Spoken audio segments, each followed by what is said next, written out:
ወደዚህ ሱቅም እንድገባ ያርገኝ በጣም ይሳበኝ ይሄ ልብስ ነው። አይደለም ሌላ ነው። በርግጥ አሳይሻለሁ እሱ ከ3 ሳምንት እስከ 1 ወር ይፈጃል። ያው ለጥምቀት ያልሆነ ቀሚስ ይበጣጠስ እንደሚባለው እኛም እንደ አማርኛውም የፈረንጅ ልብስ ነው የምንላቸው ሽፎኖች ነው። በጣም ይከብዳል። ዋጋ በኪሎ ነው እንዴት ነው? እውነት ነው። በይው እንግዲህ ያለው ሁኔታ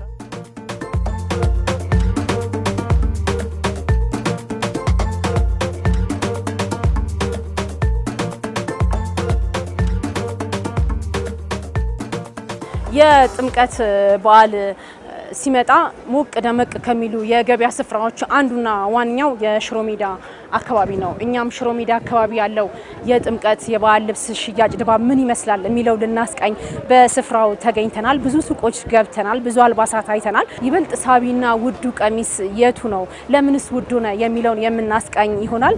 አብራችሁን ነው። ወደዚህ ሱቅም እንድገባ ያርገኝ በጣም ይሳበኝ ይሄ ልብስ ነው። በጣም ያምራልና ይሄ ልብስ ከሌላው በምን ይለያል? ይሄ ልብስ የሚለይበት ትንሽ ከለመር ነው ልማድ እኛ የለመር ነው ነጣ ያለ ነገር ነው። ከንጣቱ ወደ ጠቆር ባለ አሰራርና እንደምታዩ ደመቅ ያለ ነው። ነጭ ላይ ጥቁር ሲያልፍ ፈካ የሚያደርገው ነገር አለ። ስታይሉንም ይዘሽ ሁሉ ነገሩን በፈርጥ የተገጠ ነው። ይሄንን ስታዩ ንጣቱ፣ ወገብ፣ ሼፕ መጠበቁ ሁሉ ነገሩ በጣም አሪፍ ሆኖ ነው የሚታየው።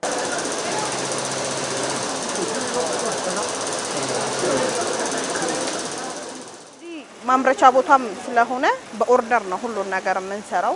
ሽመናው በኦርደር ነው። ጨርቁ በትዕዛዝ ሲሰራና ከገበያ አንድ አይደለምና ለየት የሚያደርገው ነገር ያው ጥልፎቹ፣ ፈርጦቹ ያው ለጥምቀት ያልሆነ ቀሚስ አይደል በደንብ እንዲታይ አድርጌ የሰራው ስራ ነው። ምን ያህል ጊዜ ይፈጃል? ምን አይነት ማቴሪያሎችስ ተጠቅመሻል ይሄንን ልብስ ለመስራት? የተጠለፈበት ማቴሪያል ሳባ ነው። ሳባ ክር ነው። ሌላው ደግሞ ፈርጦች ናቸው። ፈርጦቹን ያው ከውጭ ነው የሚመጡት። እዚሁ እኛ የራሳችን ማሽኖች ስላሉ በሱ ነው የምንሰራቸው። ለዘንድሮ ባለ አዘጋጀው ውዱ ቀሚስ ይሄ ነው? አይደለም ሌላ ነው። እንግዲህ የኔ ውዱ አሪፍ የምለው ቀሚስ ይሄ ነው እንደምታዩ። ዋው በጣም ይከብዳል። ዋጋ በኪሎ ነው እንዴት ነው? እውነት ነው። በይው እንግዲህ ያለው ሁኔታ ትንሽ በፈርጥ ያጌጠ ነው። ስራው ላይም በጣም ትንሽ ጊዜ ይወስዳል። ትንሽ ውድም አይነት ነገር ነው። እንግዲህ ከኔ ቤት በዚህ በቤቱ ደረጃ ነው። የዲዛይን የጊዜ የጉልበት ወጪው እንዴት ነው? ማጣበቁም የፈርጡን መስራቱም ሁሉ ነገሩ ይወስዳል። በጨርቅ ላይም በዲዛይንም ቢያንስ ብዙ ቀን ይወስዳል። ይሄ አንድ 5-6 ቀን ይወስዳል። ጊዜ ከ3 ሳምንት እስከ 1 ወር ይፈጃል። አንድ ልብስ ሲሰራ ጊዜ ይፈልጋል። ጊዜ የሚሸመንበት ጊዜ አለ፣ የሚጠለፍበት ጊዜ አለ፣ ፈርጦቹ የሚደረጉበት ጊዜ አለ። ያው አንዱ ሰርቶት ሂደት አለው። እንዲወደድ የሚያደርገው ጊዜውም ነው ማቴሪያሉም ነው። ፋሽንም ውድ ያደርገዋል።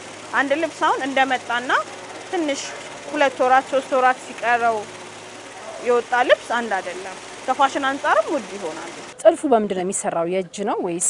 ይሄ በእውነት ሆነን ለመናገር የእጅ ጥልፍ ትንሽ አሁን እየቀረ ነው። ዋጋውም ውድ ስለሆነ አይቀመስም። ሙያተኞቹም ትንሽ እነሱም እየጠፉ ነው።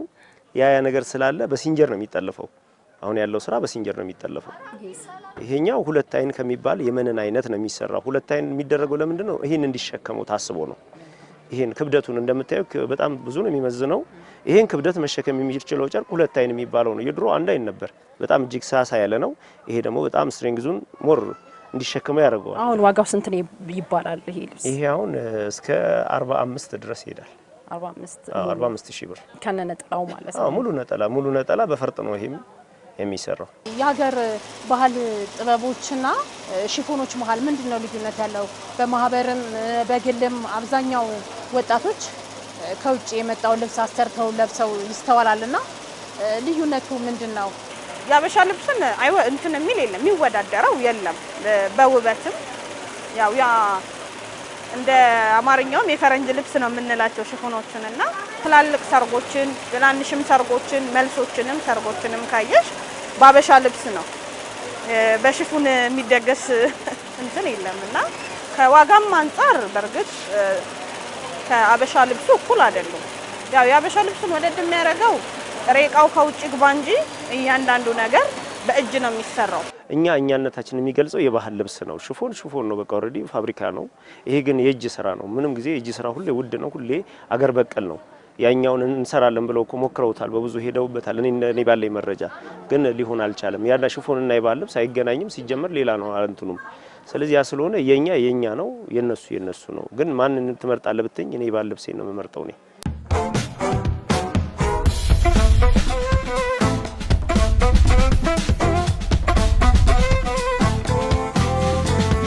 የመረጥሽው ልብስ በጣም የሚያምር ቆንጆ ልብስ ነው። ከሌሎች ገበያ ላይ ካሉ ቀሚሶች በምን ይለያል? በምን መስፈርት ወደድሽው? ትንሽ ፈርጣለውና እዚች ጋር ያሉት ቀሚሶች ቀሚሱ ላይ ያለው መስቀሎቹን ወድጃለሁ እና ያው አሰፋፉም እንደዚህ እንደምፈልገው አይነት ነገር ስለሆነ ወድጃለሁ። ቤት ውስጥ በጣም ብዙ ልብስ አለ፣ ግን ያው ለጥምቀት ያልሆነ ቀሚስ ይበጣጠስ እንደሚባለው እኛም አዲስ ልብስ ለበዓል አሰፍተናል። ሰዎች ለበዓል ውድ ዋጋ አውጥተው የሚገዟቸው ልብሶች አንድ ጊዜ ብቻ ተጠቅሞ ከጥቅም ውጪ እንዳይሆኑባቸው በምን መልኩ መጠቀም በምን መልኩ መያዝ አለባቸው ብለህ ትመክራለህ? የእጅ ስራም ስለሆነ ትንሽ ጥንቃቄ ይፈልጋል። ጥንቃቄው ከምን አንጻር ነው? ያው ሲታጠብ ይሄ በማሽን መፈተግ በእጅ መፈተግ ምናምን አይፈልግም። ትንሽ ገባ ወጣ አድርጎ ነከራ አድርጎ ከመጨመቅም ውጪ ቢሰቀል ሞር ይሻላል ብዬ አስባለሁ በእኔ መረዳት። ይህ ቀሚስ ተራ ልብስ አይደለም፣ የኢትዮጵያውያን የጥበብ ማሳያ እንጂ ድርና ማጉ የተጋመዱበት በጥበብ ልዩ ጥንቃቄ የተሰራ እዩት እስቲ።